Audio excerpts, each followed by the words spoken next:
குடும்ப கட்சி. அது கட்சி அல்ல, கார்ப்பரேட் கம்பெனி. அது ஒரு கம்பெனி. அந்த கம்பெனில ஸ்டாலின் சேர்மனா இருக்கார், மத்த எல்லாம் டைரக்டரா இருக்கிறாங்க. கட்சியா இருந்தா மக்களுக்கு சேவை செய்வாங்க, மக்களுடைய பிரச்சனை பார்ப்பாங்க, அதுக்கு தகுந்த மாதிரி நடவடிக்கை எடுப்பாங்க. இது கம்பெனி. கம்பெனில வரவு செலவு அதுதான் கணக்கு பார்க்கிற கம்பெனி. அப்படிப்பட்ட கம்பெனி தேவையா? திரு கருணாநிதி அவர்கள் முதலமைச்சர் இருந்தார், அதுக்கு பிறகு ஸ்டாலின் இப்போ உதயநிதி கொண்டு வருவதற்கு முயற்சி பண்றார். அது ஒருபோதும் நடக்காது. இப்படிப்பட்ட குடும்ப ஆட்சி தேவையா? வாரிசு அரசியல் தேவையா? மன்னர் ஆட்சி வேணுமா? ஆக இன்றைக்கு மன்னர் ஆட்சி ஒழிக்கப்பட்டு பல ஆண்டு ஆய்வு. ஆக இது ஒரு ஜனநாயக நாடு. இன்னைக்கு எல்லாருக்கும் உரிமை உண்டு. ஏன் இங்க இருக்கிறவங்க யாரும் முதலமைச்சரை ஏத்துக்கிட்டு மாட்டாங்களா? வரலாம்ல, நீங்களா வரலாம்ல.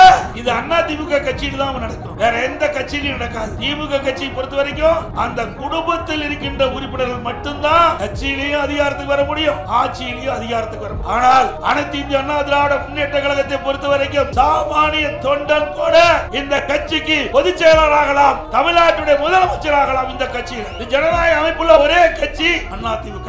அப்படி இருக்கிற காரணத்தினால்தான் என்னை போல் இருக்கின்ற கிளை செயலாளராக இருந்து உங்கள் முன் பொதுச் செயலாளராக வந்து பேசுகின்ற வாய்ப்பை பெற்றுக்கிறேன். திமுக முடியவே முடியாது. ஒரு வார்த்தை எங்கேயாவது ஒரு திரு ஸ்டாலின் எங்க குடும்பத்தில் இருக்கின்றவர்கள் எவரும் இனிமேல் பெரிய கட்சி பொறுப்புக்கு வர மாட்டாங்க, தலைவர் பதவிக்கு வர மாட்டாங்க ஒரு வார்த்தை சொல்லுங்க பார்க்கலாம். அதே மாதிரி எங்க குடும்பத்தை தவிர்த்து எவரேனும் ஒருவராவது நிச்சயமாக திமுக சார்பா முதலமைச்சர் வேட்பாளர் அறிவிப்பு ஒரு வார்த்தை சொல்லுங்க பார்க்கலாம். எந்த காலத்துக்கு நடக்காது. அது ஒரு கம்பெனி ஆகி விட்டார்கள். ஆக இனி தமிழகத்திற்கு அந்த கட்சிக்கு இடம் கொடுக்க கூடாது.